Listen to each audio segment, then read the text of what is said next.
NCERT के हमारे lecture में हम आगे की तरफ देखते हैं। अब पेज नंबर 172 में जो एक अपने चित्र दिया गया है, उसके अंदर है तंजावुर में बृहदेश्वर मंदिर का गोपुरम और प्रवेश द्वार। उसके बारे में ये एक चित्र दे रखा है और काफ़ी बड़ा है, ये काफ़ी भव्य है। उस ज़माने में जब 14वीं से लेके और 16वीं 17वीं शताब्दी के मध्य बनने वाले ये बहुत ही अच्छे मंदिर थे।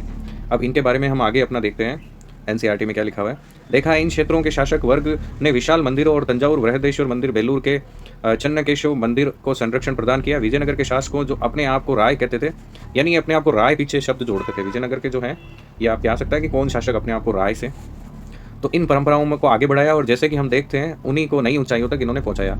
हाथी, घोड़े और लोग। गजपति शब्द अर्थ हाथियों का स्वामी होता है। गजपति का मतलब होता है गज, गज का मतलब हम जानते हैं हाथी होता है और पति का मतलब स्वामी होता है। 15वीं शताब्दी में उड़ीसा के एक शक्तिशाली शासक वंश का ही यही नाम था। विजयनगर के की लोक प्रचलित परंपराओं में दक्कन के सुल्तानों को अश्वपति या घोड़ों का स्वामी तथा रायों को नरपति या लोगों का स्वामी की संज्ञा थी।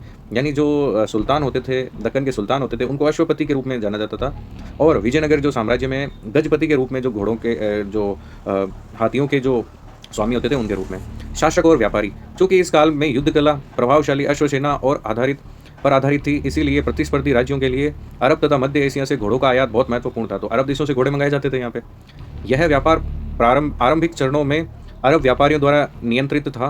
व्यापारियों के स्थानीय समूह, जिन्हें कुदिरई चेट्टी और घोड़ों के व्यापारी कहा जाता था। ये कुदिरई चेट्टी जो है, ये वर्ड, इसका मतलब हमें घोड़ों का व्यापारी समझना है। इन विनिमयों में भाग लेते थे। 1498 ईस्वी से कुछ और लोग पटल पर उभर आए। ये पुर्तगाली थे जो उपमहाद्वीप के पश्चिम तट पर आए। पुर्तगाली लोग थे जो व्यापार करने के लिए आए थे।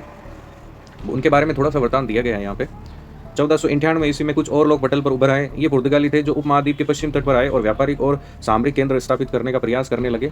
उनकी बेहतर सामरिक तकनीक, विशेष रूप से बंदूकों के प्रयोग, ने उन्हें इस काल में उलझी हुई राजनीति का महत्वपूर्ण शक्ति बनाकर उभार दिया और ने सहायता की। विजयनगर भी मसालों, वस्त्रों और रत्नों के अपने बाजार के लिए प्रसिद्ध था। ऐसे शहरों के लिए व्यापार एक प्रतिष्ठा का मानक बन जाता था।